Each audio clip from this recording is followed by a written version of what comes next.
Seakan-akan ASN itu tidak diberikan ruang, tidak diberikan jeda untuk merasakan lelah atau merasa capek. Padahal kan kita sebagai ASN juga punya masalah pribadi ya, ditempatkan tapi di bidang yang tidak sesuai dengan kompetensi, tidak sesuai dengan minat. Sepertinya ada banyak yang seperti ini ya. Kalau misalnya memungkinkan mengajukan mutasi. Namun, ini kalau udah ngomongin mutasi agak sensitif ya. Pinara. Monggo. Assalamualaikum warahmatullahi wabarakatuh. Pinara. Monggo. Halo sederek Bangkom, selamat datang kembali di podcast Pinara Sleman episode yang kedua. Perkenalkan, saya Zahara yang akan menemani pada podcast kali ini. Dan di podcast kali ini kita akan membahas satu tema yang sudah tidak asing di telinga kita semua, yaitu terkait dengan kesehatan mental pada ASN. Di sini nanti kita akan bahas lebih dalam terkait dengan tekanan kerja, stres kerja, burnout, sampai bagaimana sih cara menghadapinya dengan sehat dan seimbang. Nah, di tengah-tengah kita sudah ada narasumber yang nama dan kiprahnya sudah tidak asing mungkin ya untuk sederek Bangkom di sini. Di sini sudah ada Mbak Uki Hutagalung, adalah seorang psikolog klinis yang aktif untuk mengedukasi kesehatan mental. Saya sapa dulu tuh. Halo Mbak Uki, apa kabar? Halo Zahara, terima kasih sudah mengundang saya. Halo semuanya, semoga teman-teman semuanya dalam keadaan yang sehat, sehat fisik, sehat mental. Oke, baik Mbak Uki. Nah, di sini kita langsung aja ya Mbak ya ke pembahasan kita hari ini. Kalau kita berbicara terkait dengan ASN nih Mbak, sebenarnya tekanan kerja ASN itu apa saja sih Mbak? Secara umum sebenarnya tekanan kerja sebagai seorang ASN itu ada banyak banget ya. Karena ASN kan punya karakter yang berbeda dari pegawai pada umumnya begitu. Kalau misalnya saya bisa menggabungkan, secara umum itu ada 3 tekanan yang sangat dirasakan oleh ASN. Yang pertama itu adalah tekanan administrasi dan juga beban kerja. Karena untuk kita pasti kenal ya sebagai ASN ada yang namanya jabatan fungsional, bekerjanya secara teknis, tapi tekanan administrasinya juga tetap ada, tugas-tugas administrasinya. Dan itu biasanya sifatnya repetitif, berulang-ulang setiap hari. Bahkan bisa kita bilang tidak berjeda. Tekanan yang kedua itu adalah tuntutan kita sebagai pelayan publik. Namanya pelayan publik, masyarakat pun punya ekspektasi yang tinggi kepada kita sebagai ASN. Dan publik akan mengkritisi juga. Seringkali ekspektasi maupun kritik ini tidak hanya dalam ranah pekerjaan. Memang kita akan dituntut sebagai pelayan publik, kita akan dituntut untuk memberikan pelayanan yang terbaik, performa yang terbaik begitu. Tapi juga ketika kita sedang kembali menjadi masyarakat, yang dilihat adalah andakan ASN. Jadi di lingkungan masyarakat pun kita dituntut untuk memberikan pelayanan, memberikan sikap yang baik begitu ya kepada masyarakat. Seakan-akan ASN itu tidak diberikan ruang, tidak diberikan jeda untuk merasakan lelah atau merasa capek. Padahal kan kita sebagai ASN juga punya masalah pribadi ya. Kemudian tekanan yang ketiga itu adalah ketika kita melihat ada idealisme pribadi yang berbeda mungkin dengan realita yang dihadapi sebagai ASN. Misalnya ditempatkan tapi di bidang yang tidak sesuai dengan kompetensi, tidak sesuai dengan minat. Sepertinya ada banyak yang seperti ini ya. Kemudian bisa juga mengalami konflik relasi, entah itu dengan staf kita, dengan rekan kerja, atau dengan atasan. Ada juga yang mungkin ASN yang merasakan reward yang saya dapat ketika bekerja tidak sesuai nih, begitu. Ini adalah 3 tekanan yang sangat dirasakan.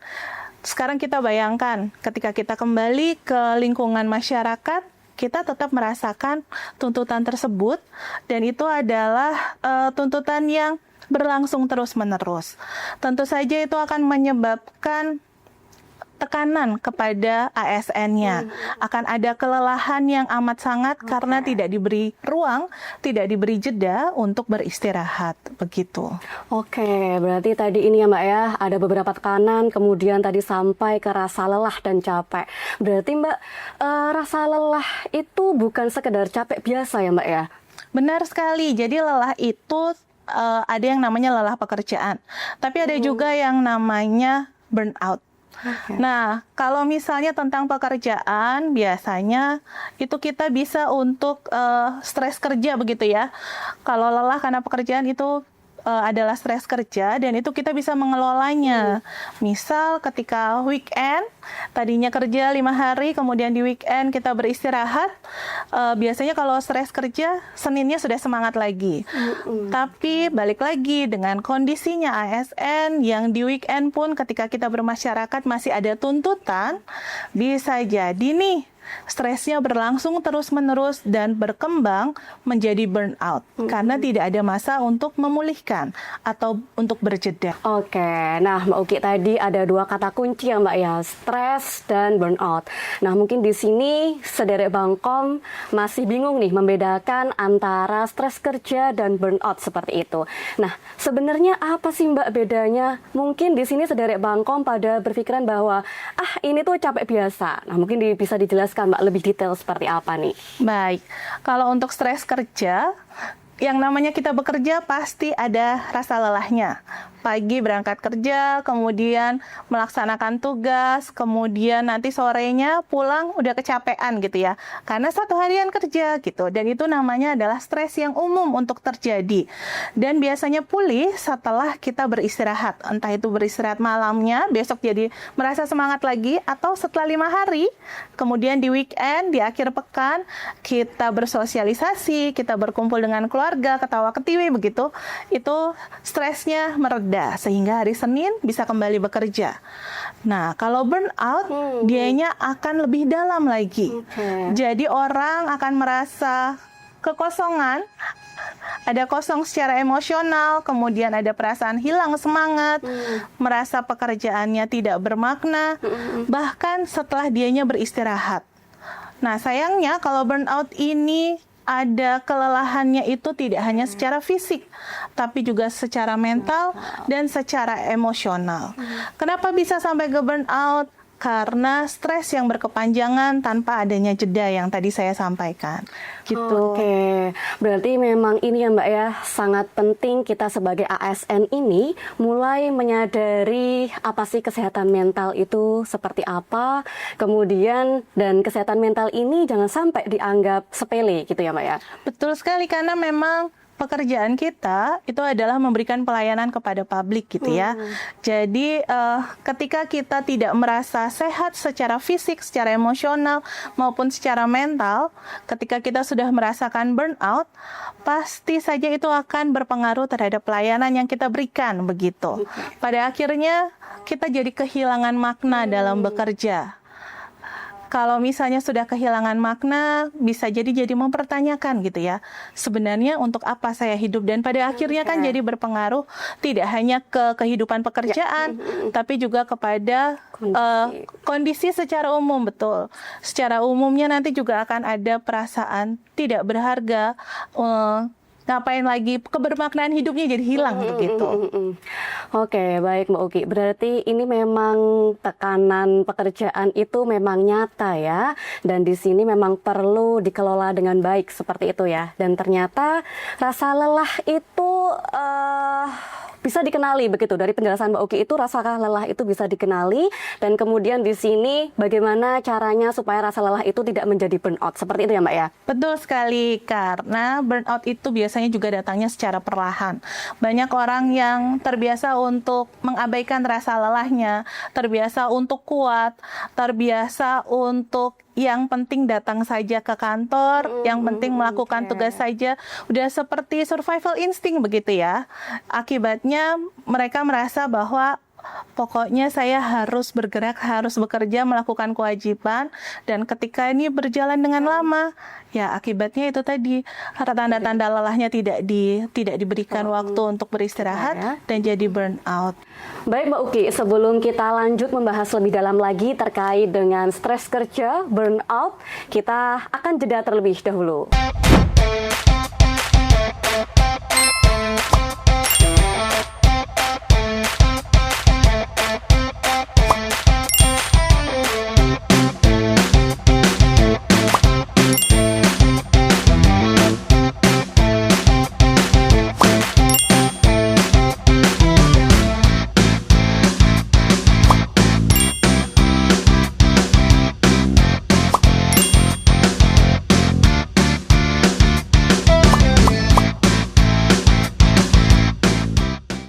Baik, sederek Bangkom, kita kembali lagi ke podcast Pinara Sleman. Pinara.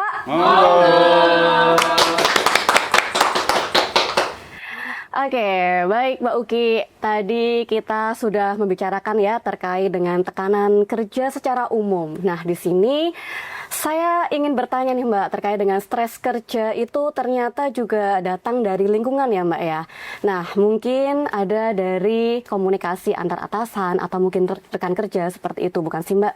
Nah, jadi kalau misalnya kita ngomongin tentang pekerjaan, itu kan sebenarnya kita tidak hanya bertemu dengan tugas ya, tapi kita juga akan ketemu dengan rekan kerja, dengan atasan, dengan staf kita.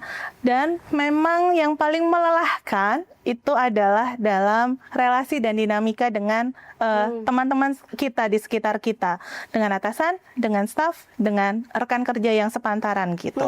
Seringnya adalah seperti itu. Kenapa kok bisa kayak gitu? Karena ketika komunikasi buruk, otomatis resiko untuk terjadinya konflik itu akan semakin tinggi. Begitu. Ada kesalahpahaman antara satu orang dengan orang yang lain karena cara komunikasinya, karena perbedaan pola pandang tapi tidak bisa mengkomunikasikan mungkin dan sebagainya. Oke, baik. Ini satu bahasan yang sangat menarik gitu terkait dengan rekan kerja ya Mbak, berarti ya poin utamanya di sini tadi seperti itu. Nah, gimana Mbak kalau misalnya seorang ASN itu berada di lingkungan kerja dan mempunyai rekan kerja yang toksik atau mungkin di situ rekan kerja yang tidak oke begitu ya. Nah, bagaimana Mbak cara kita menjaga kesehatan mental kita itu seperti apa? Oke, cara pertamanya itu adalah harus dipisahkan dulu ya antara ranah profesional dengan ranah personal. Tidak semua ketidakcocokan itu artinya adalah permusuhan begitu. Misalnya kita sedang mendiskusikan tentang satu tugas, kemudian ada rekan kerja yang punya pandangan yang berbeda begitu tentang cara menyelesaikannya atau target yang diharapkan begitu. Ketika komunikasi terjadi, itu bukan berarti sedang melakukan penyerangan secara personal gitu. Tapi itu memang adalah diskusi dalam pekerjaan dan itu adalah sesuatu yang sangat wajar untuk terjadi. Ketika saya tidak memiliki pandangan atau pendapat yang sama dengan Mbak Zahara, bukan berarti saya membenci Mbak Zahara begitu. Bukan berarti saya menolak apapun tentang Mbak Zahara. Tapi ini hanya sedang berdiskusi untuk mencapai kesepakatan, target apa yang ingin kita capai, bagaimana cara mencapainya dan sebagainya. Jadi yang penting itu adalah tentang kesepahamannya. Kemudian hal kedua yang perlu untuk dipahami itu adalah kita perlu mengembangkan pola komunikasi yang jelas dan tenang. Kadang-kadang mungkin ketika ada perbedaan pendapat, emosi agak naik ya Mbak Zahra ya.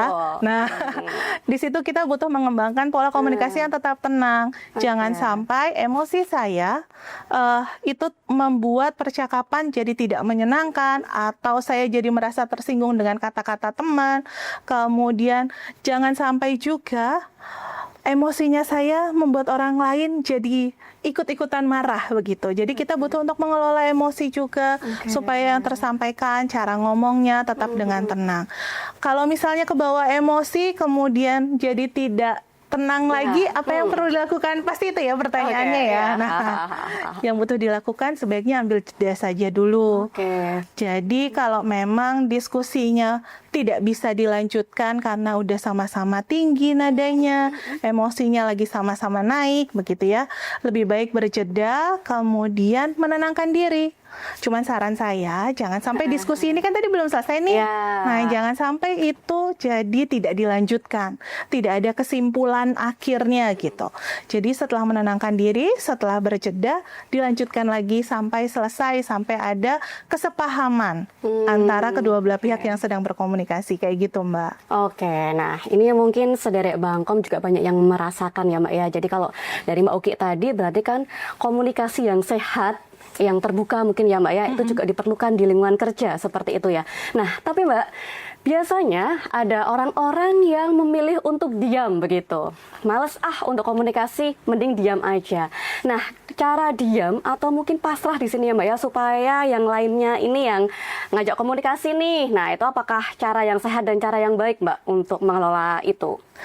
Diam ini agak-agak tricky ya, kita bisa bilang. Kenapa saya menyebutnya tricky? Karena diam itu akan baik ketika tujuannya memang untuk meredakan emosi. Tadi kan saya sampaikan ketika ada perbedaan pendapat, lebih baik ya dijeda saja dulu. Nah, artinya kan kita diam dulu, ambil waktu untuk diam, untuk tenang. Tapi kalau misalnya diamnya artinya adalah tidak ada komunikasi lebih lanjut atau membiarkan, yang dikhawatirkan dari pihak yang diam adalah dia akan menekan emosinya. Kalau emosinya ditekan terus-menerus, justru nanti akan jadi tekanan jangka panjang, stres jangka panjang, balik lagi nih kita ke burnout begitu. Kemudian yang dikhawatirkan dari pihak lain yang diajak bicara itu kalau misalnya diam, jadi tidak ada pemahaman kan. Jadi tidak saling mengetahui sebenarnya diharapkan seperti apa, tidak ada kesepahaman itu. Jadi ya kalau mau diam dan itu tujuannya untuk menenangkan diri, silahkan. Tapi jangan diam terlalu lama juga gitu. Oke, berarti ini poinnya juga bukan hanya diam tok gitu ya Mbak ya, tapi ada penyelesaiannya lebih lanjut seperti itu. Dan di sini sebenarnya bukan ke diam atau memendamnya, tetapi terkait dengan cara mengelola emosinya dengan baik gitu ya Mbak ya. Nah kemudian ini Mbak, kadang itu ada ASN yang dia itu merasa sendirian begitu, merasa sendirian, tidak punya teman begitu, mau curhat ke siapapun juga tidak ada, harus ke siapa nih. Nah itu kalau misalnya ada ASN yang merasa seperti itu Mbak, itu bagaimana, apa yang bisa dilakukan seperti itu? Iya, ini perasaan sendirian ini sebenarnya juga banyak ya yang mengalami ya. Banyak yang merasa tidak punya teman yang dekat, datang ke kantor itu hanya untuk bekerja begitu. Jadi dia nggak dapat dukungan sosial atau social support di pekerjaannya. Yang butuh untuk dilakukan adalah kita butuh paham manusia pada dasarnya membutuhkan rasa aman, termasuk di tempat kerja. Rasa aman itu didapat dari mana? Didapat dari penerimaan dari orang lain. Jadi ketika merasa sendirian, mau tidak mau ya butuh belajar, butuh beradaptasi untuk membuka diri begitu. Jadi tidak bisa tuh yang namanya kita hanya berdiam diri saja, butuh untuk keluar mencari support system. Kemudian yang kedua itu juga kita butuh paham bahwa kadang-kadang lingkungan itu tidak ideal, tidak sesuai dengan keinginan kita. Tapi kita butuh paham kalau nggak bisa tuh kita cuman yang penting survive aja gitu, itu nggak bisa. Yang penting bertahan aja tuh nggak bisa tuh. Kita butuh beradaptasi. Ketika lingkungannya tidak menyenangkan, kita butuh mencari saluran lain gitu ya, atau channel lain supaya kita bisa bertahan hidup, supaya kita bisa mendapatkan social support yang dibutuhkan gitu. Oke, berarti di sini tadi support system itu sangat penting ya Mbak ya untuk ASN seperti itu. Iya, nah, oke Mbak Uki, sebelum kita ke sesi berikutnya, silahkan Mbak Uki boleh minum loh Mbak dari tadi di situ, silahkan minum, kita akan jeda terlebih dahulu.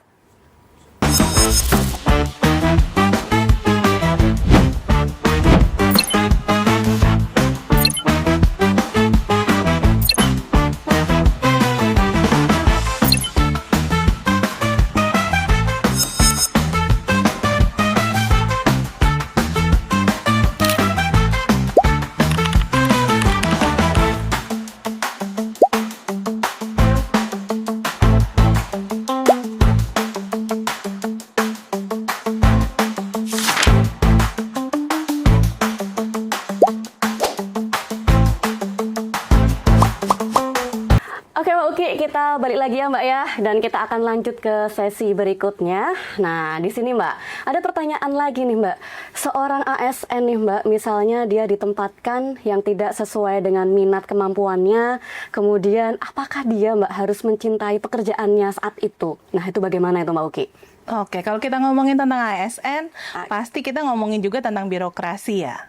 Dan namanya birokrasi, otomatis kebutuhan organisasi itu akan lebih dominan dibandingkan minat atau preferensi pribadi dari ASN-nya. Bila itu terjadi, maka akibatnya akan ada orang-orang yang merasa potensi saya tidak bisa keluar secara optimal. Kemudian mereka akan merasa dalam jangka panjangnya nih ya, itu akan muncul perasaan tidak berkembang, tidak ada apresiasi, tidak mendapatkan apresiasi, kehilangan kepercayaan diri, bahkan sampai ke kehilangan makna terhadap pekerjaannya. Kalau tadi Mbak Zahra bertanya, apakah harus mencintai pekerjaan? Betul. Sebagai seseorang yang bekerja di dalam bidang apapun, kita tidak harus selalu mencintai pekerjaan kita. Yang lebih penting itu justru menemukan makna dalam pekerjaannya. Apakah yang saya lakukan ini bermanfaat tidak untuk orang lain? Makna ini tidak harus makna-makna yang besar ya, tidak harus yang punya dampak luas begitu. Tapi bisa jadi hal-hal kecil yang rutin kita lakukan, tapi membuat kita memahami bahwa yang kita lakukan itu berharga, bermakna. Bisa jadi dengan pekerjaan saya menyusun administrasi, maka akan ada orang lain yang terbantu. Maka saya bisa bermanfaat untuk masyarakat. Maka rekan kerja saya akan tertolong untuk memahami sistem kerja misalnya. Jadi hal-hal kecil yang membuat makna itu, pekerjaan tersebut punya makna, punya keberhargaan begitu. Kemudian tidak semua pekerjaan itu memang akan sesuai dengan passion. Tetapi kita tetap bisa menemukan nilai, kita bisa menemukan kontribusi dan tujuan dari apa yang kita lakukan. Jadi menemukan makna bukan berarti memaksa diri untuk mencintai pekerjaan, tapi menemukan alasan yang sehat, yang realistis untuk tetap menjalaninya tanpa kehilangan diri sendiri. Oke, berarti di sini bukan soal mencintai ya Mbak ya, tetapi menemukan makna itu sendiri seperti apa. Nah, semoga di sini saudara Bangkom tidak banyak ya Mbak ya yang merasakan bahwa tidak cocok kemudian harus mencintai dan lain sebagainya. Nah, oke. Nah, kalau sekarang nih Mbak, misalnya ada ASN nih yang merasa kurang cocok dengan pekerjaannya. Bagaimana sih Mbak cara menjaga supaya dia tetap sehat seperti itu Mbak? Bagaimana sih Mbak caranya?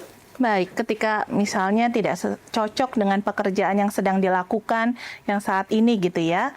Hal pertama yang butuh dipahami adalah kadang-kadang memang ada ketidaksesuaian antara karakter diri, mungkin juga value atau nilai-nilai pribadi kita, kemampuan kita dengan tuntutan dari pekerjaan. Dan itu adalah hal yang wajar, tidak perlu untuk menyalahkan diri sendiri atau menganggap saya memang nggak kompeten, atau saya yang malas, saya nggak bisa beradaptasi. Jadi tidak usah menyalahkan diri berlebihan, yang butuh dilakukan itu adalah mengevaluasi secara spesifik.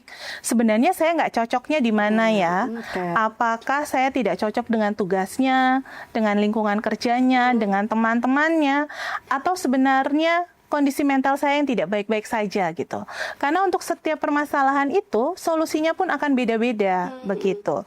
Kemudian yang butuh untuk dilakukan lagi adalah kalau misalnya memang masih memungkinkan, masih bisa gitu ya, coba untuk mengembangkan skill-skill lain. Kita punya banyak soft skill, termasuk juga tadi komunikasi atau presentasi atau menganalisis data. Kemudian setelah itu cari pengembangan peluang-peluang yang mungkin bisa mengembangkan diri. Tidak harus di lingkungan kerja saja ya, tapi juga mungkin di sosial. Bisa juga berdiskusi dengan atasan. Mungkin ada inovasi-inovasi baru yang bisa untuk dikembangkan dan itu sesuai dengan karakter. Kemudian ini adalah pilihan yang paling akhir mungkin, yaitu mencoba kalau misalnya memungkinkan mengajukan mutasi. Namun, ini kalau udah ngomongin mutasi agak sensitif ya. Agak sensitif nih Pak kalau ngomongin mutasi ya. Nah, tapi kalau misalnya ternyata memang tidak memungkinkan, dan itu sudah berpengaruh terhadap motivasi kerja, sudah berpengaruh terhadap aktivitas pribadi begitu ya, sudah rawat dirinya mungkin sudah menurun, merasa sulit fokus dan sebagainya. Mungkin itu sudah butuh untuk bantuan profesional begitu. Dan kalau butuh bantuan profesional bisa ke BKPP. Kemana nih Pak kalau butuh bantuan profesional nih Pak nih? Di BKPP ada counseling corner, nanti mungkin bisa dicari tahu lebih lanjut lagi di BKPP-nya gitu. Oke, baik. Nah, berarti ini tadi saudara Bangkom bisa nih mendengarkan penjelasan dari Mbak Uki ya, cara-cara apa saja yang bisa diperlukan atau bisa dilakukan untuk bertahan begitu ya Mbak ya. Nah, Mungkin Mbak Uki mau menjelaskan lebih lanjut lagi Mbak, gimana sih Mbak cara bertahan di tengah kondisi atau mungkin ketika kita menghadapi tekanan-tekanan yang berat seperti itu? Mungkin Mbak Uki mau menjelaskan lebih detail lagi? Iya, jadi bertahan itu ada yang sehat dan ada yang tidak sehat.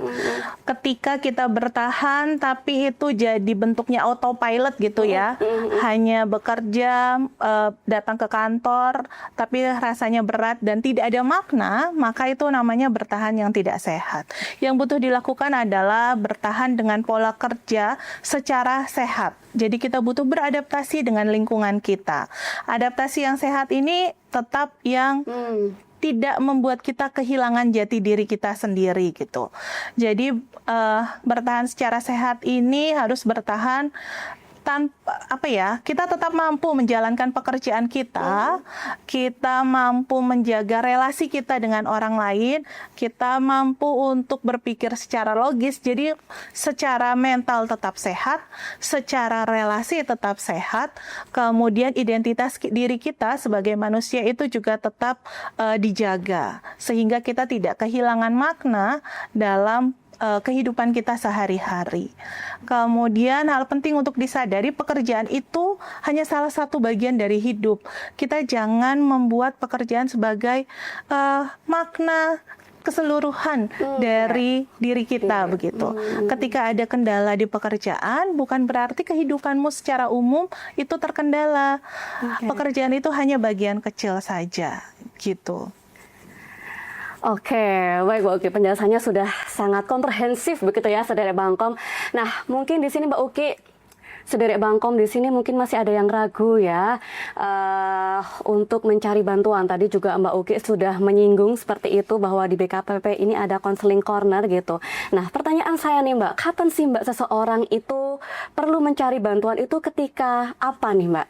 Oke, mencari bantuan itu secara sederhananya adalah ketika fungsi sehari-harinya sudah terganggu, sudah terkendala. Jadi bisa jadi ada kesulitan tidur yang berkepanjangan, misalnya selama 2 minggu begitu ya. Sulit tidur ini tidak hanya tidak bisa tidur atau sudah ke kamar dari jam 10 baru bisa tidurnya jam 1 jam 2. Itu salah satunya. Atau bisa juga sudah dari jam 10 udah tidur tapi jam 12 malah bangun nih sampai pagi nggak bisa tidur lagi. Atau setiap 15-30 menit terbangun-bangun, itu juga termasuk kesulitan tidur. Jadi ketika bangun pagi tapi energinya tidak terpenuhi gitu ya, kualitas tidurnya tidak tercapai, itu sudah termasuk tanda-tanda sulit tidur berkepanjangan. Kemudian emosinya jadi lebih mudah meledak, atau sensitif dengan kata-kata orang, atau malah kebalikannya nih Mbak Zahra, jadi mati rasa. Nggak bisa merasakan seperti itu ya Mbak ya? Betul, betul. Jadi merasa pokoknya flat aja semuanya. Kemudian kita juga butuh untuk mencari bantuan ketika sudah kehilangan motivasi bekerja, merasa cemas berlebihan, sulit untuk fokus, kemudian bisa juga menarik diri. Jadi ketika diajak bersosialisasi ada keengganan gitu, ada perasaan tidak mau, maunya sendirian aja. Kalau memang ini sudah terjadi apalagi sampai di 2 minggu, itu sebaiknya segera mencari bantuan. Tapi kembali lagi saya harap jangan sampai ke sana ya, baru mencari bantuan. Ketika Bapak Ibu, teman-teman semuanya ada merasa bahwa kayaknya hidup saya sudah kehilangan makna, maka disitulah kita mulai mencari bantuan. Dan bantuan itu bukan berarti kita lemah. Justru itu adalah tanda bahwa kita kuat karena kita menyadari, oh batasan saya sudah sampai di sini nih. Saya butuh orang lain untuk membantu saya butuh orang lain untuk membuat hidup saya jadi lebih baik, lebih bermakna, lebih bisa untuk dieksplor begitu. Oke, berarti ini tadi terkait dengan ini ya Mbak ya, berarti sangat penting sekali nih kita itu sebagai ASN gitu ya, atau kita sebagai manusia ini penting mengenali tanda-tanda seperti ya Mbak ya. Tadi Mbak Uki mengatakan bahwa jangan sampai terjadi hal yang tidak diinginkan. Jadi di sini kita perlu mengenali tanda-tandanya seperti apa. Nah Mbak Uki, mungkin di luar sana ada sederek Bangkom yang mungkin sedang merasa jenuh nih Mbak, merasa capek, merasa tidak menemukan makna begitu ya dari pekerjaan sehari-hari ini. Mungkin terakhir nih Mbak, pesan dari Mbak Uki untuk teman-teman sederek Bangkom di luar sana itu seperti apa? Iya, kalau dari saya, menjadi seorang ASN itu bukan berarti harus terus kuat tanpa jeda begitu ya. Yang butuh dilakukan adalah beradaptasi dengan pekerjaan. Itu penting, tapi kita juga tetap harus mengedepankan kesehatan mental. Kemudian karena pelayanan yang baik hanya bisa lahir dari individu yang tetap sehat secara emosional dan tidak kehilangan jati dirinya sendiri. Temukan makna dalam pekerjaan dan bekerjalah dengan pemaknaan tersebut begitu. Saran saya adalah seperti itu. Baik, Sederek Bangkom, dari obrolan kita kali ini sebenarnya kita sudah belajar ya bahwa menjadi ASN itu tidak hanya bekerja saja begitu dan tidak hanya melayani masyarakat, tetapi kita juga perlu mengenal nih diri kita seperti apa supaya tetap sehat mental. Nah, dari podcast kali ini sebenarnya menjadi pengingat kita supaya kita menjadi lebih peduli dengan diri kita sendiri. Dan di sini terima kasih Mbak Uki karena sudah memberikan insight dari obrolan kita kali ini. Dan di sini terima kasih juga untuk Sederek Bangkom sudah menemani kita di podcast kali ini. Saya Zahara undur diri. Sampai jumpa di episode berikutnya. Pinara. Monggo. Wassalamualaikum warahmatullahi wabarakatuh.